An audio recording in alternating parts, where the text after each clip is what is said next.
शेर ड्रामे की आज की किस्त में आपने देखा कि फजर जो खुद शेर से अपनी मोहब्बत का इजहार कर चुकी है, इसे शादी का पैगाम लाने के लिए भी फजर नहीं कहा था और फिर इसके बाद जो हुआ वो सबके सामने था। और फजर कैसे मुकर गई शेर की मोहब्बत से, इसे शादी से इनकार कर देती है, इसे कसूरवार समझती है इस सब का, और शेर बेचारा बस अपनी मोहब्बत निभा रहा है। अब मुझे ये समझ नहीं आ रही कि यही फजर जिसे अपने बाप की इतनी फिक्र है, इतनी मोहब्बत है, इनकी इज्जत की इतनी परवाह है, तो फिर अपनी शादी के रात फहद जैसे चवल के साथ क्यों भागी थी? तब इसे फिक्र नहीं थी कि इसके बाप की इज्जत का जनाजा निकल जाएगा, इसका बाप इसके साथ क्या सलूक करेगा, दोबारा घर में घुसने नहीं देगा। और अब जब बाप ने खुद निकाला है तो भाग भाग कर वापस आ रही है। खैर ड्रामा है, क्या कह सकते हैं। फजर जो हॉस्पिटल दोबारा से ज्वाइन कर चुकी है, शेर इसके पीछे पागल है, लेकिन फजर शादी ही नहीं करना चाहती जब तक इसका बाप राजी नहीं होता, इसके निकाह में शरीक नहीं होता। वो शेर को ऐसे ही अपने पीछे खवार करती रहेगी। वो इससे मिलने रोज़ हॉस्पिटल पहुंच जाता है, इसकी सिक्योरिटी का ख्याल रखता है कि कहीं इसके वालिद इसे कोई नुकसान ना पहुंचा दें।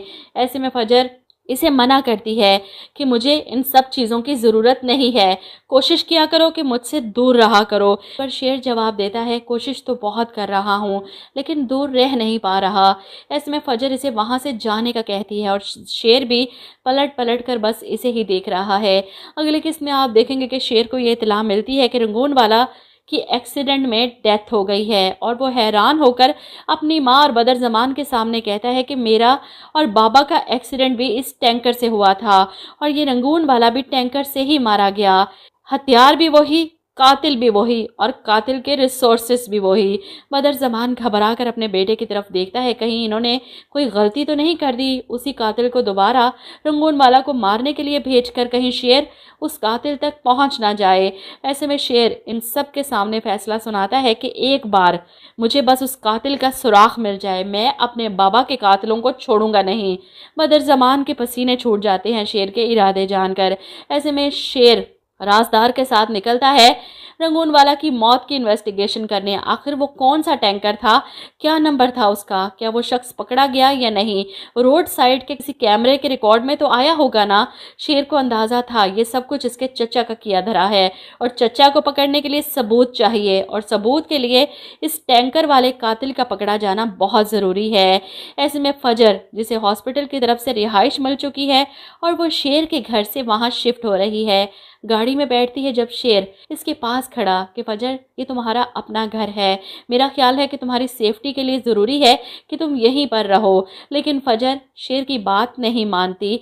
ऐसे में बदर ज़मान जो छत से ये सब देख रहे थे, इन्हें अंदाज़ा हो जाता है कि शेर को ठीक करने वाली कोई और नहीं, यही फजर है। तभी तो शेर को इससे मोहब्बत हुई और इसके पीछे पागल है। शेर की कमज़ोरी ये फजर है, इसे बहुत गंदी मौत मारूंगा मैं, और इसकी मौत शेर को भी अधमरा कर देगी। वो फैसला कर चुका है कि इसका अगला निशाना फजर है, लेकिन शेर अपनी मोहब्बत पर आंच नहीं आने देगा। वो जानता है कि रंगून वाला की खबर इसने ही राजदान के जरिए बदर ज़मान के आदमी को पहुंचाई थी और इसी वजह से रंगून वाला का कत्ल हुआ। अपने चचा और इनके बेटों पर अब वो कड़ी नज़र रखेगा ताकि वो आगे किसी और को नुकसान पहुंचाने की गलती करें और शेर इन्हें रंगे हाथों पकड़े। और इधर बदर ज़मान फजर को मारने के लिए इसकी गाड़ी को आग लगवाएगा ताकि वो इसमें जलकर मर जाए।